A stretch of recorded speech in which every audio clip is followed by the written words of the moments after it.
and welcome to line predictions for the Columbus Blue Jackets in the 2019-2020 season. This is going to be the most random guess for the forwards. Goalies and defense is kind of obvious. But for forwards, because there's changeover, potentials, who knows what it's going to be. It's going to be a random guess. This is my personal opinion, but stuff happened today in the training camp scrimmage that kind of threw my lines off a little bit, but we'll get to that in a minute. Starting off, though, we're going to start with the goalies. Korpisalo, Elvis. I mean, really, it's no choice there. I have a feeling it's going to be a 1A, 1B type of system where Korpi will get a game, then Elvis will get a game, then Korpi will get a game, and then Elvis will get a game. And I have a feeling if there's a little stretch where one of them's performing badly, the other one will get a couple more games. And if the other one comes back, it goes back to the 1-1. And for the most part, it's going to be just back and forth, who's playing good at that time, and get as many wins as possible. And if it's coming down the stretch where we need to win the last 3 of 7 games, go into the goalie that's hot there. Don't care about the switching back and forth. Just get the wins. So now moving to defense, pretty much no shock here.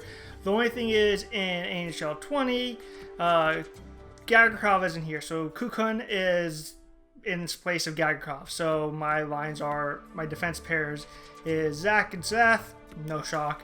Murray Savard, no shock. And then Nudie and Gagarkov, no shock. I think at the end of the playoffs, the last couple games against Boston, Gagarkov really stepped up and showed he can keep up with the guys, be a solid 6. And I have a feeling that would be a little bit of rotation. It'll be Gagarkov one night, and then it'll be Kukin, and then it'll be Harrington. All depending on stuff, and Murray's going to get injured because he's made of glass, so nothing's news going to happen there. And so we'll give more people more time. Nudie will probably slide up into Murray's spot, and the defense will look a little bit different. So now we move to forwards. This is just the most random guess. So I made these lines last night. Nyquist, PLD, and Axe on the first line. I feel like that's fairly easy to guess. PLD and Cam are really the only two where I'm like, yep, those are set. And Nash and Dubinsky are the only two I'm like, yep, you're on the fourth line. Everything else can change, and I would not be shocked at it. But I have Nyquist there. He had some time with the Sharks, played really well with them in the playoffs. I think he's going to get a look at the start of training camp, maybe even the start of the season with PLD and Atkinson. But stuff happened today, that might change. So from my last night, I have Benstrom playing with Wimberg and Borkstrand.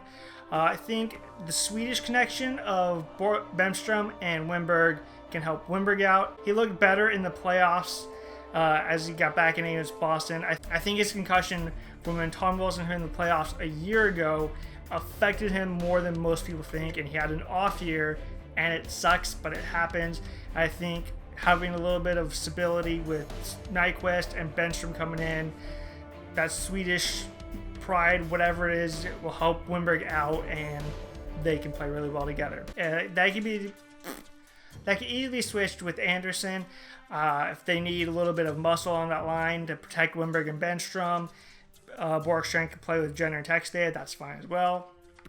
But my third line, I have more of the crash and bang and hit everybody of Jenner, Textay, Anderson. Textay, he bulked up a little bit over the offseason, and during the Boston series, you could tell he wasn't ready to go. He was not expecting that type of style. And so pairing him with Jenner and Anderson could give him a little bit of confidence, teach him, hey, how this we gotta play, protect him a little bit in case he needs it. And it puts him at center, which he played at Travers. He looked really good at Travers at center. So I think Torts is going to give him a look at center. That could easily change. But if you put him at center, you put Jenner and Anderson on his wings, I think Textay can be a solid 3 center. Could even pop up to 2, get power play time, penalty kill time, that stuff, and really find his niche as a game. And then my fourth line, Dubinsky, Nash, and Foligno.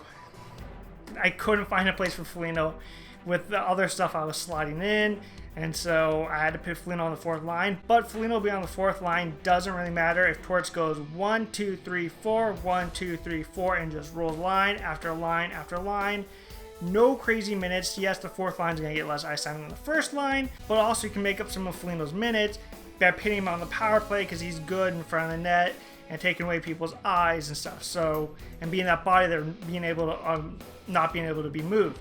So if you pin them on the power play, like they did with Gagne a couple years ago, Foligno on the fourth line, it sucks for he's playing on fourth line, but power play minutes, and maybe you need a little bit of a body, but Anderson was just out there, and so you throw him out there doing somebody else's spot. So Foligno is very versatile.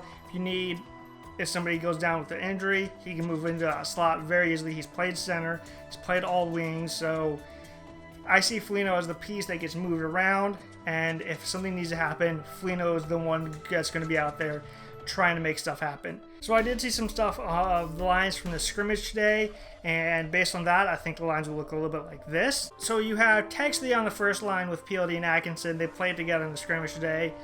Texley can obviously handle it. He was playing the playoffs. Nyquist playing with Wimberg. They looked really good in the World Championships, playing for Sweden, and Wimberg looked really good. He even scored a goal today, but Wimberg looked really good in the Worlds playing with the Nyquist, so maybe play with the Nyquist is a better Swedish connection than playing with Benstrom. So Borkman on that side, because Bork's trying to score some goals. You put Benstrom with Jenner and Anderson.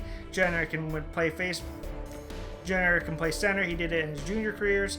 And Anderson and him can protect Benstrom, create some open ice, and Benstrom just let shot after shot after shot go. And you said your fourth line still the same. I could make a case to move everybody around and put everybody in different positions, and it would all make sense. But those are my two forward groups that I'm thinking of. And so hopefully some of this is right, and the Jackets can use the momentum. Foligno and PLD looked grumpy according to people in the scrimmage today. Like, they're mad. Torch is mad that all the media is counting them out. Same with Kekalainen.